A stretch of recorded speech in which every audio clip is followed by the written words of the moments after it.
Hi welcome to S V Y Karnataka updates ಚಾನಲ್ಗೆ ಸ್ವಾಗತ ಸುಸ್ವಾಗತ. ಇವತ್ತಿನ ದಿನ ಮಾಕ್ ಅಲಾಟ್ಮೆಂಟ್ ರಿಸಲ್ಟ್ಸ್ ಮಧ್ಯಾಹ್ನ 2 ಗಂಟೆಗೆ ಬಿಡಬೇಕಾಗಿತ್ತು. ಆದರೆ ಪ್ರಾಬ್ಲಮ್ ಫೇಸ್ ಆಗಿದೆ. ಮಾಕ್ ಅಲಾಟ್ಮೆಂಟ್ ರಿಸಲ್ಟ್ಸ್ ಅನ್ನು ಯಾವಾಗ ನೋಡ್ತೀನೋ, ಯಾವ ಕಾಲೇಜ್ ಯಾವ ಸೀಟ್ ಅಲಾಟ್ ಆಗಿದೆಯೋ ಅನ್ನುವ ಗೊಂದಲ ವಿದ್ಯಾರ್ಥಿಗಳಿಗೆ ತುಂಬಾ ಇದೆ. ಹಾಗಾದರೆ ಮಧ್ಯಾಹ್ನ 2 ಗಂಟೆಗೆ ಬಿಡಬೇಕಾಗಿದ್ದ ರಿಸಲ್ಟ್ಸು ಟೈಮ್ ಈಗಾಗಲೇ 4 ಗಂಟೆ ಆಗಿದೆ. ಇವತ್ತು ಬಿಡ್ತಾರಾ ಇಲ್ವಾ ಅನ್ನೋದು ತಿಳಿದುಕೊಳ್ಳೋದು ಆದರೆ ಟೈಮ್ ಇನ್ನೂ 5 ಗಂಟೆ ತನಕ ಇದೆ. ಬಿಟ್ಟರೆ ಬಿಡಬಹುದು, ಇಲ್ಲ ಅಂದರೆ ಟುಮಾರೋ ಅಂದರೆ ನಾಳೆ ಬೆಳಿಗ್ಗೆ 12 ಗಂಟೆಯ ಒಳಗಡೆ ಬಿಡಬಹುದು.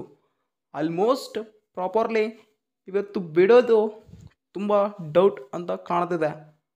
ಬಿಟ್ಟರೆ ಬಿಡಬಹುದು, ಇಲ್ಲಪ್ಪ ಅಂದರೆ ನಾಳೆ ಮಧ್ಯಾಹ್ನ 12 ಗಂಟೆಯ ಒಳಗಡೆ ಬಿಡಬಹುದು ಸ್ಟೂಡೆಂಟ್ಸ್. ಓಕೆ, ಇಲ್ಲಿ ಪ್ರವೇಶ ಅಂತ ಕ್ಲಿಕ್ ಮಾಡ್ತೀರಾ, UGCET 2024 ಅಂತ ಕ್ಲಿಕ್ ಮಾಡ್ತಾ ಇದ್ದೀರಾ. ಬಿಟ್ಟಿದ್ದ ಲಿಂಕೇ ಕಾಣಿಸ್ತಾ ಇಲ್ಲ.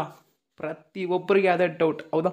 ಬಿಟ್ಟರೆ ಎಲ್ಲ ನೋಡೋಕೆ, ಬಿಟ್ಟಿಲ್ಲಲ್ಲ ಅದಕ್ಕೆ ನೋಡೋಕೆ ಆಗಲ್ಲ ಅನ್ನೋ ಮಾತು. ಓಕೆ, ಇನ್ನೊಂದು ಅವರು PDF ಮುಖಾಂತರ 7/8/2024 at 2 PM ಆಫ್ಟರ್ನೂನ್ ಅಂತ ತಿಳಿಸಿದ್ದಾರೆ, ಹೌದಾ?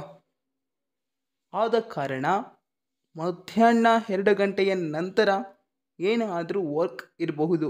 ಅವರು ಏನಾದರೂ ಅಪ್ಲೋಡ್ ಮಾಡೋಕ್ಕೆ ಸ್ವಲ್ಪ ಟೈಮ್ ತಗೊಳ್ತಿರ್ಬೋದು, ಊಟಕ್ಕೆ ಹೋಗಿರಬಹುದು ಆಫೀಸರ್ಸ್, ಹೌದಲ್ವಾ? ಅದಕ್ಕೆ ಸ್ವಲ್ಪ ಟೈಮ್ ಆಗಿರಬಹುದು. ಆಲ್ಮೋಸ್ಟ್ ಬಿಟ್ಟರೆ 5 ಗಂಟೆ ಒಳಗಡೆ ಬಿಡ್ತಾರೆ, ಇಲ್ಲ ಅಂದರೆ ನಾಳೆ ಮಧ್ಯಾಹ್ನ 12 ಗಂಟೆಯ ಒಳಗಡೆ ಬಿಡಬಹುದು. 100% it's confirm. Okay, all the best from 2024 mock allotment results. ಚೆನ್ನಾಗಿ ಬರಲಿ, ಒಂದು ಒಳ್ಳೆಯ college and course best of luck. Please to channel subscribe and like, share with friends video. Okay, thank you.